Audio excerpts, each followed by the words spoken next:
दोस्तों, सच की बड़ी खबर आपको देने जा रहे हैं। बड़ी खबर यह है कि अमेरिका क्या ईरान पर हमला करेगा। इन सवालों के बीच मुज़ाकरात का दौर भी लगातार जारी है। ईरान के वजीर खारजा यानी विदेश मंत्री अब्बास अराक़ची ने अमेरिका के साथ जौहरी मुज़ाकरात यानी न्यूक्लियर टॉक्स के लिए, डायलॉग्स के लिए, दीगर सिफारती मुशावरत के लिए स्विट्जरलैंड का दौरा किया और इतवार की शब जेनेवा पहुंचे, जहां उन्होंने जौहरी मुज़ाकरात यानी न्यूक्लियर टॉक्स और मुख्तलिफ सिफारती मुलाकातों का सिलसिला शुरू किया।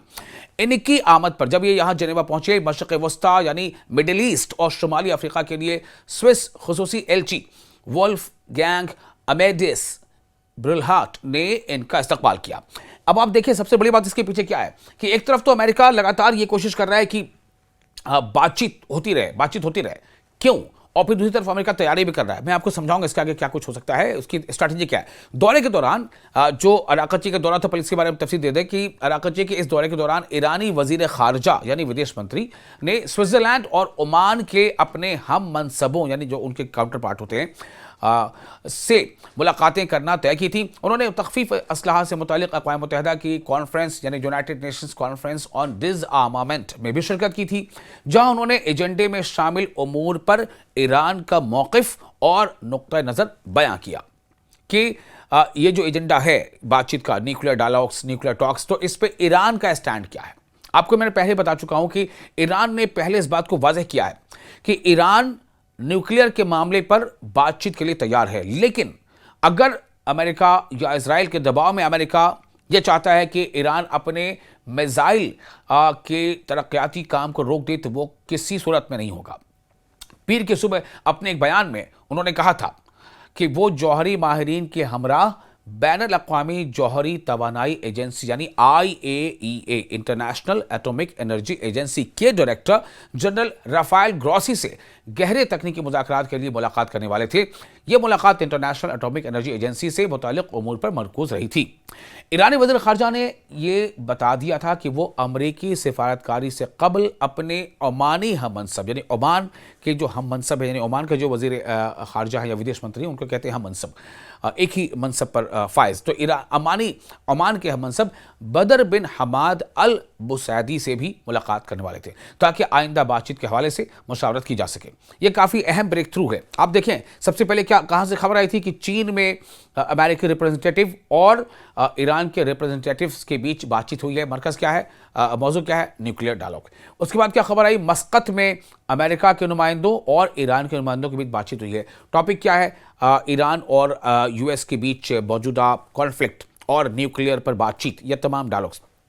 अब ये खबर जो है आपको मैंने बताया स्विट्जरलैंड से, तो उन्होंने इस बात पर जोर दिया था कि वो एक मुनसिफाना यानी कि जस्टिस पर बेस्ड, जो जिसका बेसिस जस्टिस हो, जो इंसाफ पर मबनी हो और मुतवाज़न बैलेंस्ड मुआहदे के लिए हकीकी तजावीज़ के साथ जेनेवा में मौजूद थे।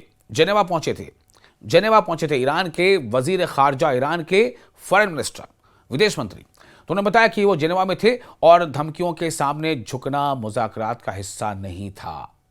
ईरान और यूनाइटेड स्टेट्स ऑफ अमेरिका के दरमियान बिलवास्ता जौहरी मुज़ाकरात का हालिया दौर 6 फरवरी को मस्कत में मुनक़िद हुआ था, जहां ओमान ने सालिसी का किरदार अदा किया था, यानी मीडिएटर का। इन मुज़ाकरात में, इन बातचीत में, इन डायलॉग में तेहरान और वाशिंगटन की नुमाइंदगी बिलतरतीब अब्बास अराक़ची और अमरीकी खुसूसी एलची स्टीव विटकॉफ ने की थी। ये इसका बैकग्राउंड है। अब इन बैकग्राउंड के बीच जो मैंने आपको बताया कि ईरान के वज़ीर ख़ारजा अब्बास अराक़ची अमेरिका के साथ जौहरी मुज़ाकरात और दीगर सिफारती मुशावरत के लिए जेनेवा पहुंचे, तो जेनेवा तक ये बात पहुंच चुकी है, यानी कि पहले चीन में बातचीत, फिर ओमान में बातचीत, ओमान के दारकूमत मस्कत में, फिर जेनेवा में बातचीत। सवाल सबसे बड़ा ये है कि क्या ये बातचीत ही उस कॉन्फ्लिक्ट का हल है?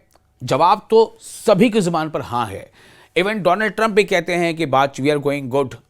कई बार कह चुके हैं कि बातचीत अच्छी चल रही है, सब कुछ है। लेकिन सवाल कोई डोनाल्ड ट्रंप से पूछे कि तब तमाम बातचीत अच्छी चल रही है। अभी नेतन्याहू भी पहुंचे थे व्हाइट हाउस मिलने डोनाल्ड ट्रंप से, तो डोनाल्ड ट्रंप ने बाद में ये ब्रीफ किया कि हमने कहा है कि ईरान से बातचीत चल रही है और अभी बातचीत चलती रहेगी। इसका मतलब क्या है कि आप बातचीत चलती रहेगी और दूसरी तरफ पहले आप USS अब्राहम लिंकन भेजते हो, फिर USS गेरार्ड फोर्ड भेजते हो, वो इधर चला रहा है। इसका क्या मतलब है?